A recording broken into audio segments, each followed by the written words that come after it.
ಉಳ್ಳುವರು ಶ್ವಾಲೆಯ ಮಾಡುವರು ನಾನೇನು ಮಾಡಲಿ ಬಡಬನಯ್ಯ ಎನ್ನೆ ಕಾಲೇ ಕಂಬ ದೇಹವೇ ದೇಗುಲ ಶಿರವೇ ಹೊನ್ನದ ಕಲಶವಯ್ಯ ಕೂಡಲ ಸಂಗಮ ದೇವ ಸ್ಥಾವಿರಕ್ಕೆ ಅಡಿಗುಂಟು ಜಂಗಮಕ್ಕೆ ಅಳವಿಲ್ಲ ಗುರು ಬಸವನನ್ನು ನೆನೆಸುತ್ತಾ ಹಿಂದೆ ನಾನು ನಿಂತಿರುವುದು ಗಂಗೆಯ ಉಗಮ ಸ್ಥಳದಲ್ಲಿ ಸಮುದ್ರ ಮಟ್ಟದಿಂದ 3100 ಮೀಟರ್ ಎತ್ತರದಲ್ಲಿರುವ ಈ ಪ್ರದೇಶ ಗಂಗೆಯ ಉಗಮ ಸ್ಥಾನ.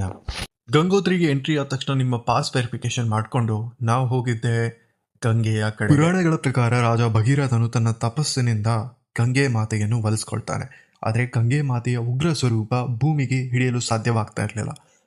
ಆ ಸಮಯದಲ್ಲಿ ಸ್ವಯಂ ಶಿವನೇ ಗಂಗೆಯನ್ನು ತನ್ನ ಜಡೆಯಲ್ಲಿ ಇಟ್ಟುಕೊಂಡು ಅವಳ ಉಗ್ರ ಸ್ವರೂಪವನ್ನು ಕಮ್ಮಿ ಮಾಡಿ ಭೂಮಿಗೆ ಗಂಗೆಯನ್ನು ದಾರಿ ಎಳಿತಾನೆ. ಇಲ್ಲಿಯ ಗಂಗೆಯ ಸ್ವರೂಪ ಮಾತ್ರ ತುಂಬಾ ತಂಪು, ಸುಮಾರು 4 ರಿಂದ 5 ಡಿಗ್ರಿ ಸೆಲ್ಸಿಯಸ್ ಇತ್ತು.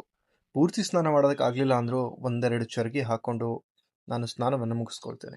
ಕೆಳಗೊಂತೀವಿ ಈಗ ಎಲ್ಲರೂ ಎದ್ದೇನು ಕ್ಯಾಮ್ರಾ ತೆಗೆದುಬಿಡ್ತಾನೋ ಅವನು ವ್ಯಾಸ ಬಂದ್ಬಿಡ್ತಾನೆ ಇರ್ತಾರ. ಇಡ್ಲಿ ದೋಸೆ ಸಿಕ್ಕು, ಇಡ್ಲಿ ತಿಂದೀವಿ. Dosa it was good, fine. Idli ಒಂದು ಸ್ವಲ್ಪ ಹಾರ್ಡ್ ಅದ, ಬಟ್ ಇಲ್ಲಿ ಕಂಪೇರಿಂಗ್ ಮಾಡಿದ್ರೆ ಕಲ್ಲದಾವ. ಸೊ ಅಲ್ಲಿಂದ ಕೆಳಗಡೆ ಬಂದ ನಾವು ನಮ್ಮ ಮುಂದಿನ ಡೆಸ್ಟಿನೇಷನ್ ಕೇದಾರ್ನಾಥ್ಗೆ ನಮ್ಮ ಪಯಣವನ್ನು